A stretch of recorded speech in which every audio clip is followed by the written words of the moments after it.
sesuai dengan standar yang ditetapkan pemerintah. Pada tanggal 16 Sudah disampaikan oleh Pak Kadis semua.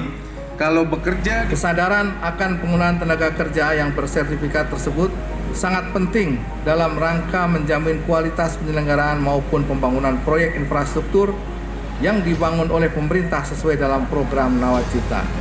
3, 2, 1.